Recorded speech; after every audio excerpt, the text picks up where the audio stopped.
اعوذ باللہ من الشیطان الرجیم بسم اللہ الرحمن الرحیم۔ السلام علیکم پیارے بچوں، امید ہے آپ سب خیریت سے ہوں گے۔ بچوں، آج کا جو ہمارا ٹاپک ہے اس کا نام ہے سیرت طیبہ، رسول اللہ صلی اللہ علیہ وآلہ وسلم کی حیات طیبہ، غزوہ خندق سے غزوہ خیبر تک۔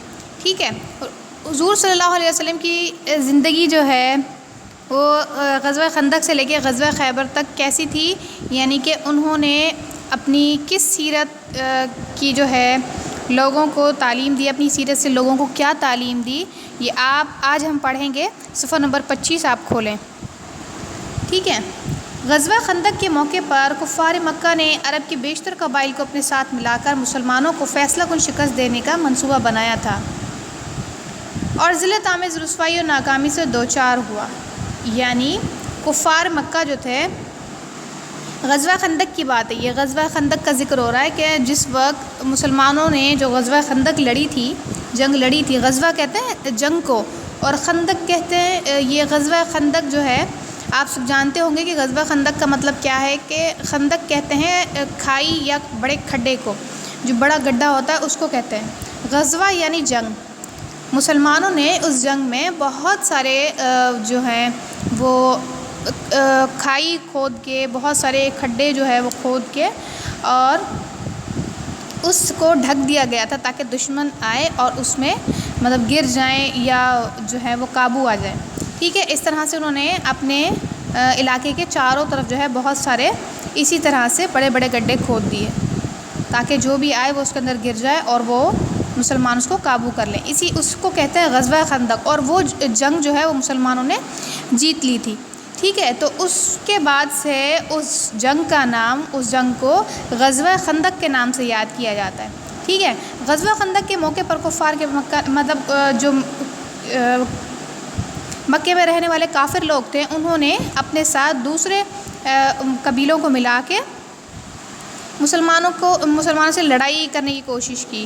ٹھیک ہے، تو اس وقت جو ہے سب نے مل کے ایک منصوبہ بنایا، لیکن وہ منصوبہ کامیاب نہیں ہو سکا اور وہ جو ہے اس جنگ کو ہار گئے۔ اس شکست کے بعد کفار مکہ کا زور ہمیشہ کے لیے ٹوٹ گیا اور اسلام کی اشاعت و تبلیغ اور اس کے غالب آنے کی راہیں ہموار ہونے لگی۔ یعنی کہ اس کے بعد جو ہے انہوں نے کبھی کوشش نہیں کی کہ وہ مسلمانوں کو ہرا سکتے ہیں۔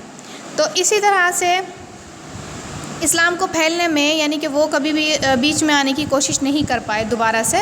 صلح حدیبیہ اس سلسلے کی ایک کڑی ثابت ہوئی۔ ٹھیک ہے، جس کے بعد عرب کی سرزمین پر مسلمانوں کے غلبے کا آغاز ہوا۔ یعنی صلح حدیبیہ کے بعد سے جو ہے مطلب مسلمانوں کے لیے ایک اچھا ثابت ہوا کہ مسلمان جو ہے اس سرزمین پہ پھر قابض ہو گئے، اس زمین پہ جو ہے مسلمانوں کی زیادہ تر پھر مسلمان رہنے لگے۔ صلح حدیبیہ سن 6 ہجری میں مسلمان اور کفار مکہ کے درمیان ایک معاہدہ ہوا جو تاریخ میں صلح حدیبیہ کے نام سے مشہور ہے۔ چونکہ یہ صلح حدیبیہ کے مقام پر ہوئی تھی، اس لیے اس کو صلح حدیبیہ کہا جاتا ہے۔ اس صلح میں بہت ساری باتیں ایسی ہوئی تھیں کہ یعنی کہ امن امان کی باتیں ہوئی تھی بہت ساری، کہ آپ ہمارے راستے میں نہیں آئیں گے اور ہم آپ کے راستے میں نہیں آئیں گے۔ تو مسلمانوں کو تبلیغ کرنے میں کفار نے وعدہ کیا تھا کہ وہ مسلمانوں کو اسلام پھیلانے کے درمیان میں نہیں آئیں گے، یعنی کہ مسلمان جتنا اسلام پھیلائیں گے ہم کبھی ان کو روکنے کی کوشش نہیں کریں گے۔ ٹھیک ہے، پس منظر یہ ہے کہ ذکر سن 6 ہجری میں رسول اللہ صلی اللہ علیہ وسلم 1400 صحابہ کے ہمراہ عمرے کی ادائیگی کے لیے مدینے سے مکے کی طرف روانہ ہوئے۔ مسلمان عمرے کے ارادے سے جا رہے تھے، جنگ کے نہیں، کیونکہ تاکہ ان کے پاس جو ہے ان تلواریں تھیں، لیکن وہ رکھے ہوئے تھے، تلواریں ان کی بند تھی، نیام میں تھی۔